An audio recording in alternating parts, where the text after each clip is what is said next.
For nearly 200 years, armies from Europe crossed thousands of miles to fight for a city most of them had never seen. That city was Jerusalem. Some came for faith, some came for land. Some believed the journey could save their souls. Along the way, kingdoms were created, cities were destroyed, and generations of Christians and Muslims grew up in a world shaped by war. But how did the Crusades actually begin? And why did they last for so long? Let's slow down. Here are the Crusades in 10 minutes. To understand the Crusades, we need to begin with a map. By the late 11th century, the Mediterranean world was divided between several major powers. In the west were the Christian kingdoms of Europe. To the east stood the Byzantine Empire. The Byzantines considered themselves Romans. Their capital, Constantinople, was one of the largest and wealthiest cities in the medieval world. For centuries, the empire had controlled much of Anatolia, the great landmass that makes up most of modern Turkey. But that control was beginning to collapse. A new Muslim power, the Seljuk Turks, was expanding westward. In 1071, Byzantine and Seljuk armies met near a place called Manzikert. The Byzantines lost. The battle itself did not destroy the empire, but the political chaos that followed allowed Turkish forces to move deeper into Anatolia. Within a generation, the Byzantines had lost much of the territory that had protected Constantinople from the east. The emperor needed soldiers, so he looked west. In 1095, Byzantine Emperor Alexios I asked the Pope in Rome for military assistance. He probably expected a limited force of professional warriors. What he received was something much larger. Later that year, Pope Urban II spoke before a gathering at Clermont in France. The exact words of his speech were not recorded at the time. Different versions were written down years later, but the message was clear. Christians in the East needed help. Jerusalem and the holy places of Christianity were under Muslim rule, and the warriors of Europe were being called to march east. Urban also offered a powerful spiritual reward. Those who took part under the proper conditions could receive remission of the temporal penalties associated with confessed sins. For medieval Christians, deeply concerned with salvation and the fate of the soul, this mattered enormously. The idea spread. Knights took vows. Ordinary people joined them. Many sewed simple cloth crosses onto their clothing. This is where the word crusade eventually comes from. They were taking the cross, but there was no single crusader army. There was no central commander, and there was no detailed master plan. Instead, different groups began moving east. Some were experienced soldiers, others were completely unprepared. The first groups discovered very quickly how dangerous the journey could be. Before the main armies arrived, a loose movement of ordinary people and lesser warriors began marching towards the east. It is often called the People's Crusade. Many lacked supplies, discipline, and military experience. Along the way, some groups attacked Jewish communities in the Rhineland, murdering men, women, and children. It was an early sign that the violence of the crusading movement would not remain confined to distant battlefields. After crossing into Anatolia, much of the People's Crusade was destroyed by Seljuk forces. Then, the main armies arrived. These were different. They included experienced knights and powerful nobles from France and other parts of Western Europe. They crossed Anatolia. They fought through hunger, disease, and long sieges. At Antioch, the Crusaders spent months outside the walls of the city. Food disappeared. Men deserted. Horses died. Some chroniclers described conditions of extreme starvation. Eventually, Antioch fell. The Crusaders continued south. And in June 1099, after almost 3 years of travel and war, they finally saw Jerusalem. The city was then controlled by the Fatimid rulers of Egypt. The Crusaders surrounded it. They were exhausted. They were short of water, and they knew that a larger Muslim army might soon arrive from Egypt. After a siege of about 5 weeks, they attacked. On July 15th, 1099, Crusader forces entered Jerusalem. What followed was a massacre. Muslims were killed. Jews were killed. The exact number of dead is impossible to know, and medieval accounts often exaggerated numbers. But the scale of the killing was severe. The Crusaders had reached the city they believed God had called them to reclaim, and they took it with extraordinary violence. The Crusaders now faced a simple problem. Taking Jerusalem was one thing, keeping it was another. Most of the surviving Crusaders eventually returned home. Those who remained controlled a narrow chain of territories along the eastern Mediterranean. These became known as the Crusader states. The most famous was the Kingdom of Jerusalem. European nobles now ruled cities and farmland thousands of miles from the places where they had been born, but the population around them did not suddenly become Western European. Muslims remained, Eastern Christians remained, Jewish communities remained, languages, religions, and customs overlapped. The result was more complicated than a permanent battlefield. War was common, but so was trade. Crusader rulers sometimes fought Muslim neighbors. At other times, they negotiated with them. Alliances could cross religious lines when politics demanded it. Meanwhile, the Crusaders built castles, large ones. Fortresses such as Crac des Chevaliers controlled roads and watched the surrounding countryside. Military religious orders also became increasingly important. The Knights Templar and Knights Hospitaller combined religious vows with military service. They protected routes, defended castles, and became some of the most recognizable institutions of the crusading age. For several decades, the Crusader states survived, but there was a basic weakness at the center of their existence. They were small.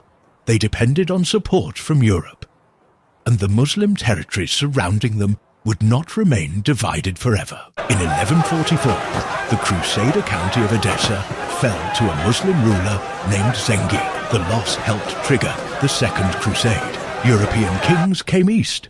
The campaign failed, and the political situation continued to change.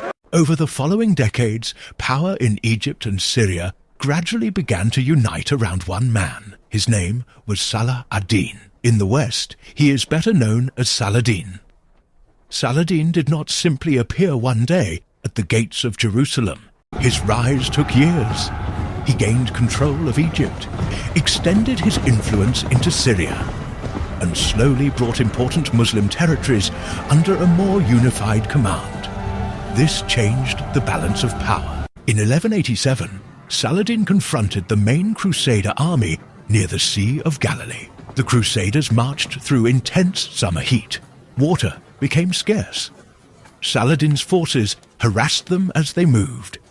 Near the horns of Hattin, the Crusader army was surrounded and destroyed. It was a disaster. Much of the military strength of the Kingdom of Jerusalem disappeared in a single battle. Cities began to surrender. Then Saladin approached Jerusalem. In October 1187, the city surrendered. This time, the mass killing of 1099 was not repeated. Many inhabitants were allowed to leave after paying ransom. Some who could not pay were enslaved, while others were freed through payments and acts of charity. Jerusalem was once again under Muslim rule. Europe was stunned. The loss of Jerusalem triggered another crusade. This time, some of Europe's most powerful rulers became involved. The most famous was Richard I of England, Richard the Lionheart. The Third Crusade became a struggle between two men who would later become legends, Richard and Saladin. But the real campaign was far less romantic than the legends suggest. It was fought through sieges, disease, negotiation, and repeated problems with supplies. The Crusaders captured the coastal city of Acre in 1191. Soon afterward, Richard ordered the execution of thousands of Muslim prisoners after negotiations with Saladin broke down.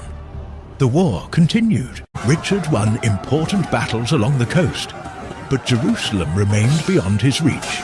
The problem was not simply capturing the city. Richard understood that even if he took Jerusalem, defending it might be almost impossible. Eventually, the two sides negotiated. Jerusalem remained under Muslim control. Christian pilgrims were allowed access to the holy city. The Crusaders retained territory along parts of the coast. Richard sailed home. he never entered Jerusalem. The Crusades continued, but their direction became increasingly complicated. The clearest example came in 1204. A new crusade had been called. Its supposed destination was the Muslim-controlled world. Instead, the Crusaders ended up attacking Constantinople, a Christian city. Financial debts, Venetian interests, and Byzantine political struggles pulled the expedition away from its original purpose. The Crusaders captured Constantinople. Then they sacked it. Churches were looted. Homes were destroyed. Religious objects were stolen. The attack deepened the division between Western and Eastern Christianity. The Fourth Crusade never reached Jerusalem. Other crusading expeditions followed. Some went to Egypt. Others were connected to wars in Iberia, the Baltic, and even against Christian opponents in Europe. The word crusade was becoming broader. The Holy Land still mattered. But crusading had become a political and religious tool that could be used in very different conflicts. By the late 13th century, the Crusader states were disappearing. A new power now dominated Egypt and much of the surrounding region, the Mamluks. Their armies captured Crusader fortresses and cities one by one. The Crusaders still held a few coastal strongholds. The most important was Acre. Acre was a port, a military base, a trading centre, and by this point, the effective capital of what remained of the Crusader states. In 1291, a large Mamluk army surrounded the city. Siege engines battered the walls. The defenders waited for help. Very little came. After weeks of fighting, the walls were breached. Mamluk forces entered Acre. The city fell. Many inhabitants were killed or enslaved. Others escaped by sea. The remaining Crusader positions along the coast were soon abandoned or captured. After almost 200 years, the age of the Crusader states in the Holy Land was over. So, what were the Crusades actually about? Religion? Yes. For many participants, faith was not an excuse added later. They genuinely believed their actions affected the fate of their souls. But the Crusades were also about politics, land, dynastic rivalry, trade, personal ambition, and the struggle for power between kingdoms and empires. The answer changes depending on who we are talking about. A French knight did not necessarily have the same reasons as a Venetian merchant. A Byzantine emperor did not see the Crusaders in the same way as the Pope. And Muslim rulers were not one united group fighting a single Christian enemy. They fought one another too. Sometimes they made agreements with Crusader states. The medieval world was messy. Our maps make it look simple. Large areas painted in different colors. Christian, Muslim, East, West. But the people living inside those colors experienced something far more complicated.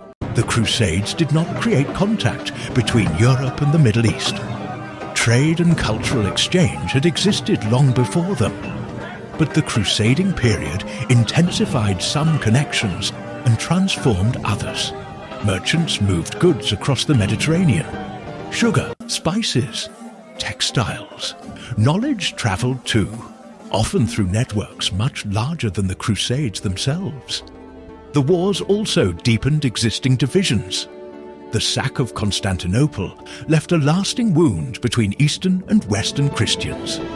Jewish communities in Europe suffered massacres connected to early crusading movements, and memories of the wars became part of later Christian and Muslim histories. Even the word crusade survived. Centuries later, it is still used to describe political campaigns, moral causes, and wars, often by people far removed from the medieval world that created it. The Crusades lasted for generations. They involved popes and kings, merchants and pilgrims, knights and farmers, Christians, Muslims, and Jews. There was no single crusade.